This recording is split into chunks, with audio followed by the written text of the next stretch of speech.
चलिए, मीटिंग आपके यहाँ पर रिकॉर्ड भी हो रही है, जिससे आपका ये लेक्चर आपके भविष्य के लिए आपके काम आएगा। तो हमारे पास देखिए क्वेश्चन क्या है, एक नया क्वेश्चन आपके सामने है। From the following data you are required to calculate the break even point and the net sales value. तो when you have to calculate break even point and net sales values, it means the first one, to calculate the break even point you have to calculate it in units, and to find out the amount of net sales value you have to calculate the answer of your break even point in rupees also. So here in this question the selling price is given here 25, and the remaining item material, labor, variable overhead, these three are the part of your variable overhead, variable charges, variable cost. तो material, labour, variable overhead को जब आप आपस में add करेंगे तो आपके पास total variable cost आपका कैलकुलेट होकर आ जाएगा। फिक्स्ड ओवरहेड आपके पास क्वेश्चन में 24,000 रुपीज गिवन है, but here the additional amount is given trade discount. तो एक चीज आप अपने माइंड में क्लियर रखिएगा कि when the amount of trade discount is given here in the question, then it makes the effect on your selling price. ये क्या करेगा, आपके सेलिंग प्राइस पर आपका इफेक्ट करेगा। तो जब आप सेलिंग प्राइस की बात यहाँ पर करेंगे तो सेलिंग प्राइस आपके पास क्या है 25, जो क्वेश्चन में गिवन सेलिंग प्राइस है, ये आपका एक्चुअल सेलिंग प्राइस नहीं रहेगा। ये तो आपके पास क्या है, जो एमआरपी आपके पास क्वेश्चन में है वो आपके पास निकल के आ जाएगी। लेकिन आपको क्वेश्चन में क्योंकि ट्रेड डिस्काउंट आपको प्रोवाइड, जो सप्लायर है वो आपको ट्रेड डिस्काउंट प्रोवाइड कर रहा है, तो ट्रेड डिस्काउंट प्रोवाइड करते ही आपके पास जो ये सेलिंग प्राइस है, आप इस सेलिंग प्राइस को चाहें तो 4% से रिड्यूस कर लेंगे, तो आपका न्यू सेलिंग प्राइस जो होगा वो क्या होगा 25 4% ऑफ 25, यानी कि ₹1 का डिस्काउंट आपको मिल जाएगा, तो आपका सेलिंग प्राइस आप हो जाएगा 24, और उसके बेस पर आप आगे वो क्वेश्चन अपना हैंडल करते रहेंगे। ठीक है, तो यही चीज चेक करने के लिए हमने आपसे कहा था।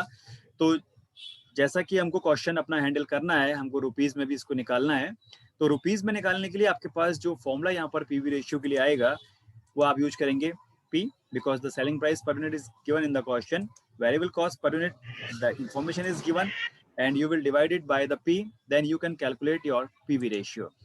So according to the information given in the question, we have to calculate the selling price first, and when we have to calculate the selling price, then it will be calculated by using the simple formula selling price minus trade discount. So if we deduct the amount of trade discount out of the amount of sales, then we can find the selling price per unit. So selling price 25 is given, trade discount 4%, and it will calculate it on the selling price also. And now you have to find out the amount of your selling price per unit.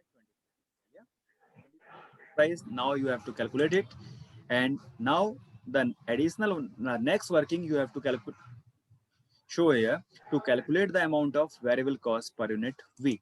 To calculate the variable cost per unit V, here the amount of material is given ₹8, so it will be a part of your variable cost. The next one, labor per unit is given 5, so it will be part of your variable overhead. And third one, variable overhead, 60% of labor is given. Now you will calculate 60% on ₹5. Then you will calculate it on 5, then the amount will be ₹3. And when you will make the total of all these items, then you can calculate the amount of your total variable cost per unit, which will be ₹16. So you have calculate P per unit 24, V per unit 16, and if you put the values on the formula of PV ratio, then you can find the answer of your PV ratio. It will be 33 whole 1 upon.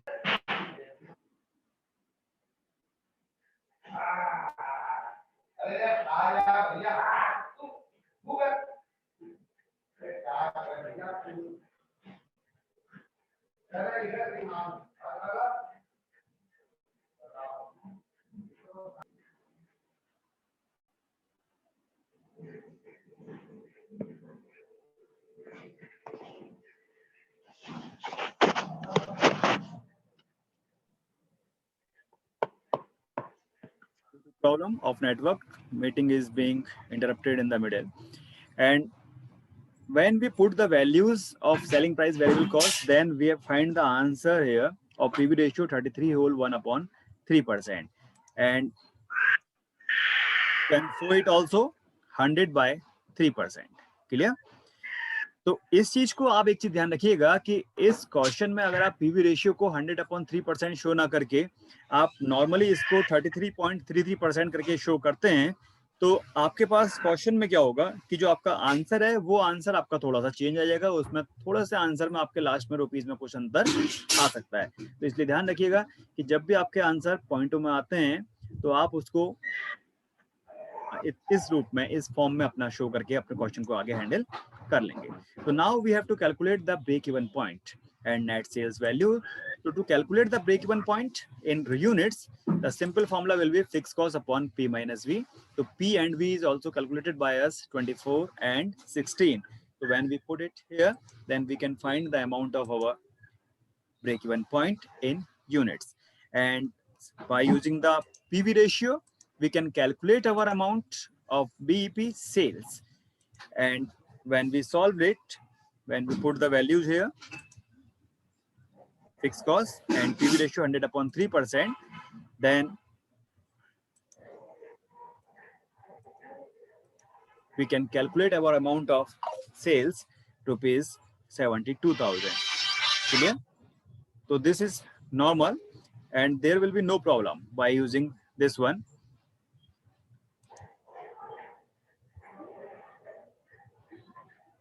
तो यहां तक का point सबको clear होगा। अब देखिए इससे आगे का जो पॉइंट है, जिस मेन पॉइंट पे हम फोकस यहाँ पर कर रहे हैं वो ये कि आपको ये पता है कि when we make the sales up to the break even point then we earns no profit no loss, and when we makes the sales excess than the break even point, then we are able to earn the amount of profit. So here how we can earn the amount of profit and how we can calculate it. In the first term, when the sales of break even goes above from 15%, तो अगर आपकी जो break even sales है, जो question में given sales है, वो sales आपके पास 15% से ऊपर जाता है, तो आपका प्रॉफिट का अमाउंट क्या होगा ये आपको कैलकुलेट करना है। और इस कंडीशन में आपको एक चीज ध्यान रखनी है कि आप चाहे ब्रेक इवन सेल्स यूज कर लीजिए जो आपने कैलकुलेट किया है, या break even point in units use करिए, आपकी दोनों ही कंडीशन में आपका आंसर एक जैसा आएगा, उसमें कोई चेंज नहीं होगा। फिलहाल हम यहाँ पर बात कर रहे हैं ब्रेक इवन सेल्स की। तो अगर आपकी ब्रेक इवन सेल्स 15% से अबव होती है तो आपकी नई सेल्स क्या होगी। तो नई सेल्स कैलकुलेट करने के लिए आपको करना क्या है कि जो आपकी प्रेजेंट बीईपी सेल्स आपने कैलकुलेट किया था, कितना 72,000 रुपीज, उसको अगर आप 15% से रेज कर देते हैं तो आपके पास नया ये जो आपने कैलकुलेट किया ना, यहाँ पर 72,000 आपका बीईपी सेल्स आया है। इस बीईपी सेल्स को अगर आप 15% कैलकुलेट करके इसमें ऐड कर देते हैं तो आपके पास नया बीईपी सेल्स कैलकुलेट होकर आ जाएगा, जो आपके पास है 82,800। तो ये आपको मान के चलिए कि अब आपके पास क्या है, ये अमाउंट जो आपका है, ये अमाउंट आपकी अब सेल्स हो गई। और सेल्स का अमाउंट गिवन होने पर प्रॉफिट कैलकुलेट कैसे होता है, इसके लिए आप एक सिंपल फॉर्मूला प्रॉफिट कैलकुलेट करने के लिए यूज कर सकते हैं, जो फॉर्मूले आपने पहले नोट डाउन किए हुए हैं, sales into PV ratio minus fixed cost. तो सेल्स अब जो आप पुट करेंगे, यहाँ पे जो सेल्स आएगी वो आपकी ये न्यू सेल्स आएगी 82,800। पीवी रेशियो जो आपने पहले कैलकुलेट किया हुआ है 100/3%। फिक्स कॉस्ट क्वेश्चन में आपके पास गिवन थी 24,000 रुपीज।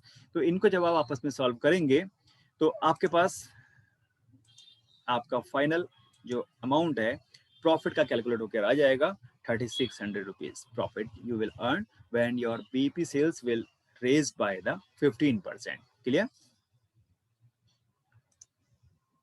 अब इसी चीज को हम आपको यहाँ पर दिखा रहे हैं कि जो मैंने आपसे कहा था कि यहाँ पर आपका आंसर जो है ये आपने कैलकुलेट किया है जब आपकी बीईपी सेल्स यहाँ पर रेज्ड हो रही है। मैंने इस क्वेश्चन की जब शुरुआत करी थी तो आपसे कहा था कि आप इस कैलकुलेशन को, जो प्रॉफिट कैलकुलेशन का प्रोसीजर है, इस प्रोसीजर को बीईपी सेल्स पर भी कैलकुलेट कर सकते हैं, जो 72,000 रुपीज आपका था। और इस चीज को आप क्या कर सकते हैं, अपने ब्रेक इवन पॉइंट जो आपने 3,000 यूनिट्स कैलकुलेट किया था उस पर भी इसको आप कैलकुलेट कर सकते हैं। तो दोनों ही चीजों पे कैलकुलेट करने से आपके आंसर में कोई फर्क नहीं आएगा। आपका जो प्रॉफिट का आंसर है वो प्रॉफिट का आंसर सेम आएगा। तो इसको एक बार यहाँ पर चेक कर लेते हैं कि calculate the computation of profit when BEP break even point, जो आपने यूनिट्स में कैलकुलेट किया था वो अगर 15% से रेज्ड होता है तो आपके पास क्या होगा। तो प्रेजेंट बीईपी को आप क्या करेंगे, 15% से इंक्रीज करेंगे, इसमें वापस ऐड कर देंगे ऐड करने के बाद आपके पास जो ये अमाउंट आया, ये आपका नया ब्रेक इवन पॉइंट जो 15% रेज करने के बाद आया है, वो आ गया 3450 यूनिट्स। तो इस यूनिट्स को अगर आप मार्केट में सोल्ड करते हैं तो आपका प्रॉफिट का अमाउंट क्या होगा? फॉर्मूला आपका जो पीछे आपने यूज किया वही होगा, लेकिन थोड़ा चेंज इसमें आएगा। अब आपके पास क्या है, सेल्स इन यूनिट्स गिवन है, तो आप क्या करेंगे, इन रुपीज गिवन होने पे आप यूज करते हैं पीवी रेशियो, और इन यूनिट्स गिवन होने पे आप यूज करेंगे पी माइनस वी। तो पी माइनस वी करते ही आपके पास फिक्स कॉस्ट आप वापस माइनस करेंगे, तो माइनस करते आपके पास क्या होगा, नया ब्रेक इवन पॉइंट आपने यहाँ पर जो बीईपी सेल्स निकाली है 3450 यूनिट्स, पी और वी आपका पुराना ही रहेगा 24 और 16। फिक्स कॉस्ट क्वेश्चन में 24,000 रुपीज की थी, ये आपके पास एज इट इज रहेगी, इसमें कोई चेंज नहीं होगा। और इनको जब आप सॉल्व करने के बाद आपस में सॉल्व कैलकुलेट करेंगे तो यहाँ पर देखिए आपका आंसर सेम वही आया, 3600 रुपीज का प्रॉफिट जो आपने सेल्स पर कैलकुलेट करने के लिए यूज किया था। तो इट मीन्स हम यहाँ पर ये कह सकते हैं कि अगर आपके पास क्वेश्चन में प्रॉफिट कैलकुलेट करने के लिए आता है, किस कंडीशन में, when your BEP sales gone up by the 15 और 20 और 25%, तो आप इन यूनिट्स या इन रुपीज किसी भी एक पॉइंट को, एक पैरामीटर को चूज पिक करते हुए अपना प्रॉफिट कैलकुलेट कर सकते हैं। और आपको एग्जाम में ये दोनों ही पैरामीटर्स कैलकुलेट करने की रिक्वायरमेंट नहीं है। अगर आपके पास टाइम बचता है, या आप ये बता सकते हैं कि प्रॉफिट यूनिट्स पर भी कैलकुलेट हो सकता है, तो उस कंडीशन में आपके पास क्या होगा, आप जो ये नेक्स्ट इन यूनिट्स वाला फॉर्मूला है, इस फॉर्मूले को भी आप वहां पर सॉल्व शो कर सकते हैं। क्लियर? तो अब आपके पास देखिए क्या है कि 15% पर इंक्रीज करके हमने इसको कैलकुलेट कर लिया। अब सेम प्रोसीजर, जो सारा का सारा हमारा जो स्टेप्स थे, वो सारे स्टेप्स हम दोबारा फॉलो करेंगे। और उस स्टेप को कब, किस कंडीशन में फॉलो करेंगे, जब हमारी जो बीईपी सेल्स है अब वो 15 की जगह कितने परसेंट से रेज अप हो जाए, 20% से बढ़ जाए। तो इस कंडीशन में वही दोनों चीजें आप इसको चाहें तो सेल्स पर और यूनिट दोनों पर कैलकुलेट कर सकते हैं। तो अब देखिए जो पुराना प्रोसीजर था, सेम वही प्रोसीजर यहाँ पर आपका फॉलो होगा, बस चेंज किया है कि 15 की जगह 20% आपने रेज अप करना है।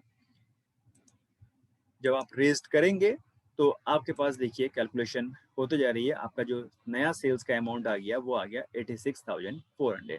अब आपको इस 86,400 की सेल्स पर अपना प्रॉफिट कैलकुलेट करना है। तो जो ये प्रॉफिट आप कैलकुलेट करेंगे, फॉर्मूला आपने जो पीछे यूज किया था सेम वही फॉर्मूला आपका, sales into PV ratio minus fix cost, आप अप्लाई यहाँ पर कर लेंगे।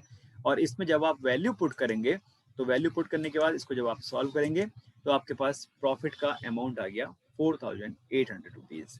क्लियर?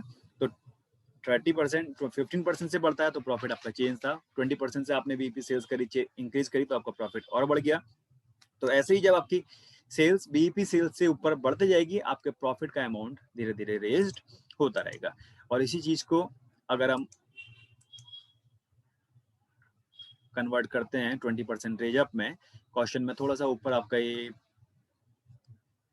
पीपीटी बनते समय 15% रह गया है, वो 20% आप कर लेंगे उसको, तो आपके पास देखिए नया जो बीईपी यूनिट्स आएगा, वो बीईपी यूनिट्स आपके पास आ जाएगा 3600 यूनिट्स।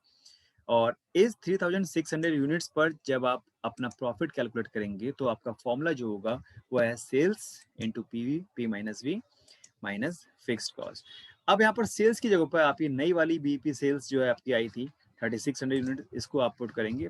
पी और वी आपका सेम वही रहेगा जो आपने पीछे वर्किंग के समय जब पीवी रेशियो निकालते समय आपने कैलकुलेट किया था 2416, वही आपका पी और वी यहाँ पर यूज होगा।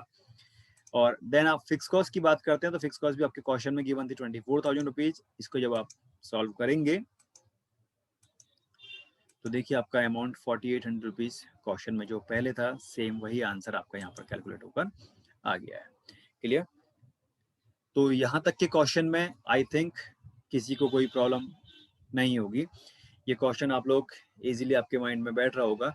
तो एक नया क्वेश्चन आपके लिए स्क्रीन पर आपके सामने है, आप चाहें तो इसका स्क्रीनशॉट ले लीजिए और स्क्रीनशॉट लेने के बाद इस क्वेश्चन को आप सॉल्व यहाँ पर करिए। सारे ही पैरामीटर्स जो पीछे हमने आपको समझाया था उसी को प्रैक्टिस के लिए आपके पास एक क्वेश्चन आपको दे रहे हैं, इस क्वेश्चन को आप हैंडल कीजिए, सॉल्व करिए और सॉल्व करने के बाद इसको आप मेरे व्हाट्सएप नंबर पर पीडीएफ बनाते हुए आप इसको सेंड कर दीजिए।